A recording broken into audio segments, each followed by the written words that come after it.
변호사님은 이투랑 L1 진행하시면서 단 한 건도 거절난 케이스가 없다고 알고 있습니다. 그 특별한 비결이 있을까요? 비결 사실 있죠. 저는 안녕하세요. 국민이주 미국 변호사 홍창환입니다. 오늘도 서지민 회계사님 함께 모셨습니다. 안녕하세요. 열정회계사 A+ 미국 세무회계 대표 서지민입니다. 트럼프 미국 대통령이 연일 정책을 쏟아내고 있습니다. 주로 이제 제조업 리쇼어링 정책에 대한 이야기인데요. 네네. 이에 따른 한국 기업들의 전략, 미국 진출 어떻게 할 것인지 네네. 우리 지난 시간에 알아봤었는데 네. 오늘은 거기에 따라서 이제 파견 직원들은 과연 어떤 형태로 어떻게 어떤 비자를 가지고 갈 수 있을 것인가, 이 부분에 대해서 알아보도록 하겠습니다. 미국 법인이 설립이 되고 나서 이제 핵심 인재들이 미국으로 가서 미국 법인을 운영을 하고 성장을 시켜야 되는데 이 비자만큼 중요한 이슈가 없죠. 그렇죠. 이제 법인이 설립되고 나면 네네. 이제 한국 법인에서 미국 법인으로 파견 직원들은 어떻게 해서 보내나요? 사실 여러 가지 방법이 있어요. 네. 그다음에 그분들이 어떤 일을 할 것이냐에 네네. 따라서 선택지는 여러 군데인데, 간단한 출장 이런 것들은 그냥 별도의 비자 필요 없이 우리 잘 알고 있는 이스타를 통해서 90일까지는 네네. 별도의 비자 없이 방문해서 업무를 볼 수 있기 때문에 아. 그것을 이용하시면 되고요. 네. 그런데 이제 이스타를 활용할 때 주의하셔야 되는 점이, 이스타는 최대 90일. 90일을 딱 채우고 귀국해서 다시 또 90일을 가면 되지 않느냐라고 많이들 물어보시는데요. 사실 그렇게 되면 두 번째 입국하실 때는 국경에서 왜 들어왔는지에 대해서 질문을 받으실 확률이 굉장히 높아지고요. 아, 네네. 심하면 다시 한국으로 귀국 조치 당할 수도 있습니다. 아이고. 그래서 만약에 이제 업무가 사실상 90일 이상 길어진다, 6개월 안에 끝날 것 같다 라고 하게 되면은 B1 비자를 사용하시면 되고요. B1 비자 같은 경우에는 6개월이 최대 체류가 가능하기 때문에 네. 상황을 잘 설명하면 B1 비자로 뭐 5개월이다, 최대 6개월까지 업무를 보실 수가 있습니다. 네. 그러면 B1 비자를 가지고 한 5개월 정도 이제 미국에서 업무를 보고 다시 들어왔다가 네네. 다시 나갈 때는 B1 비자 가능한가요? 그게 아까 이스타에서 이제 생겼던 문제랑 비슷한 문제가 아. 다시 발생을 하게 되는데요. 네. 만약에 그렇게 된다면 미국 입국할 때 두 번째에 너무 짧은 텀, 5개월을 예를 들어 체류하다가 한 달 정도 한국에 있다가 다시 또 두 번째 들어갈 때, 이때는 사실 입국할 때 제지 당하실 수도 있습니다. 그렇다면 진짜 주재원을 파견할 때는 안전한 비자를 받으셔서 나가는 게 관건이겠네요. 맞습니다.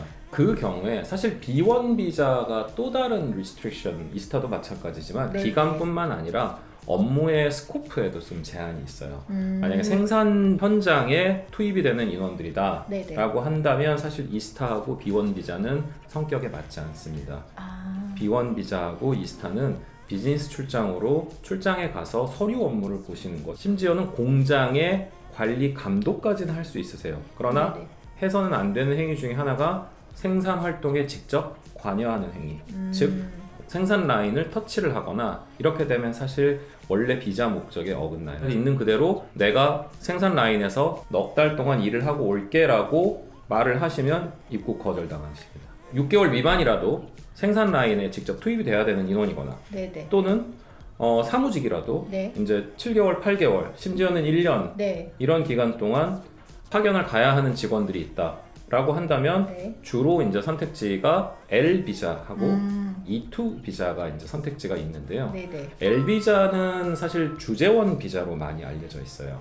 그래서 주재원 L 비자는 다국적 기업의 임원이 다른 계열사에 가서 업무를 볼 때, 다른 계열사로 파견을 가는 경우에 L1 비자를 보통 많이 사용하게 되고요. 국내 다국적 기업의 해외 지사로 네. 가게 되는 뭐 대표, 임원들이 보통 많이 사용을 하게 됩니다. 그리고 다른 선택지로는 이제 E2 비자가 있어요. 네네. E2의 장점 중에 하나가 뭐냐면 생산직 관련된 기술자들도 쉽게 파견이 가능하고요. 동시에 여러 명을 파견을 하는 것도 L 비자에 비해서 훨씬 수월하게 파견을 할 수 있습니다. E2 비자는 이제 투자 비자 형태이기 때문에 네. 그러니까 우리나라에서 미국으로 실질적으로 투자를 하고 미국에서 고용을 창출하는 형태의 비자입니다. 네. 그러다 보니까 트럼프 1기 때 굉장히 하이라이트를 많이 받았던 비자예요. 지난 트럼프 1기 때 사실 어려움을 겪은 카테고리들이 많았지만 네네. 그 중에서도 몇 안 되는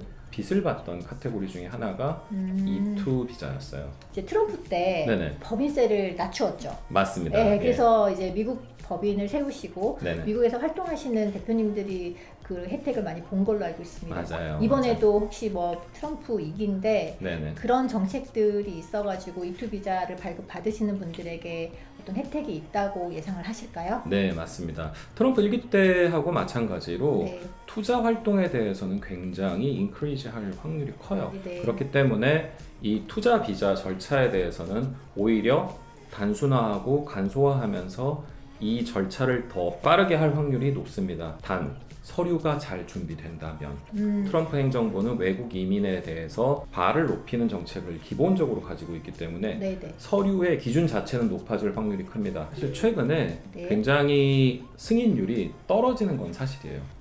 왜 그런가요? 예전에는 서류가 약간 미비하더라도 네네. 외국에서 투자를 하고 네. 미국 경제를 부흥시키기 위한 행위니까 이런 부분에 있어서 조금은 유도리가 있었거든요. 네네. 그런데 이제 지금에 와서는 이러한 모든 기준들을 굉장히 빡빡하고 원칙적으로 적용을 합니다. E2 비자를 발급하는 기준을 적용하는 데 있어서 경험이 없는 업체들이거나 대리하시는 변호사님들은 굉장히 어려움을 좀 많이 겪으세요. 저희 같은 경우는 사실 100% 승인을 받아들였지만 한국 기업들 중에서는 사실 어려움을 겪는 기업들이 좀 많이 있으신 건 사실입니다.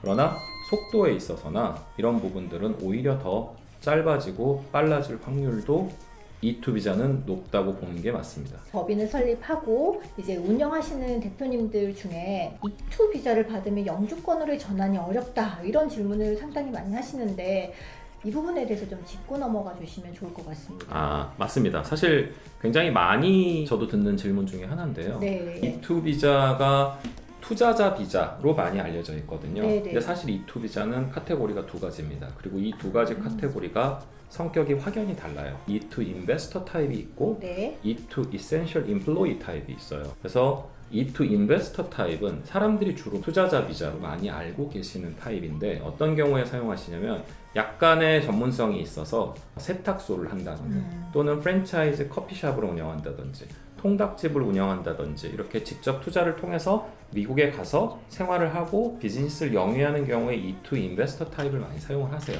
네. 그리고 E2 이센셜 임플로이 같은 경우에는 아까 L1 비자 같은 경우하고 굉장히 유사하게 한국에 있는 기업들이 미국에 자회사를 설립을 하고 네네. 자회사에서 꼭 필요한 인재인 경우에 직원을 파견을 보내는 비자입니다.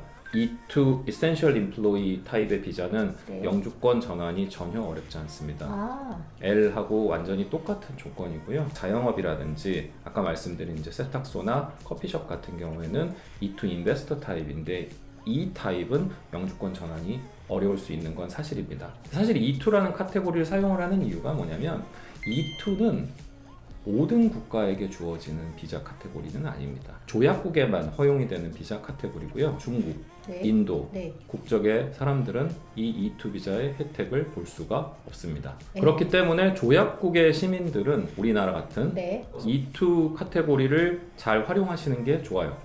그리고 E2 비자의 또 다른 장점이 하나 있는데요. 네. 비자 발급이 굉장히 신속하고 빠르다는 점이에요. 얼마 정도 걸리나요? L 비자 같은 경우에는 신청을 하게 되면 일단 서류를 받아가지고 미국 이민국의 승인을 먼저 절차를 거치게 됩니다. 그리고 네. 승인이 나게 되면 그 승인 난 서류를 다시 한국으로 돌아와서 주한 미국 대사관에서 인터뷰를 받고 그리고 나서 비자를 최종적으로 받아서 두 번의 이제 절차를 거치게 되는 거죠. 그러다 보니까 약 3개월에서 6개월 정도 실질적으로 시간이 소요가 됩니다. 그러나 E2 비자 같은 경우에는 네네. 아까 말씀드린 것처럼 조약국 비자라고 말씀드렸잖아요. 네. 그래서 이 조약국 E2 비자는 미국 이민국의 승인 절차가 생략되고 바로 한국 주한 미국 대사관에 신청을 하고 나서 네. 미국 대사관에서 즉시 발급이 가능합니다. 그렇다면 이민국의 승인이 생략이 됐기 때문에 그만큼의 시간이 절약이 되는 셈이네요. 맞습니다.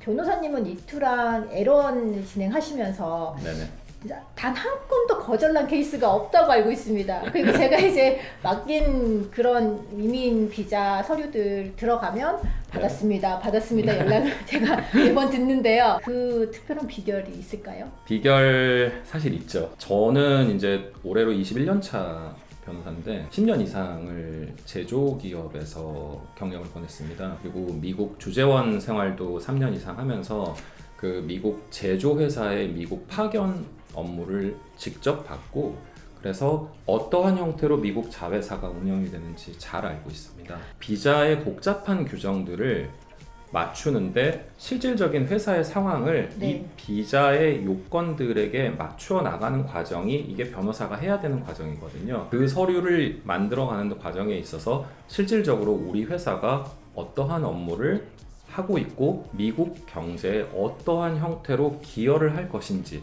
바로 그 부분이 리걸 메모의 핵심이거든요. 네네.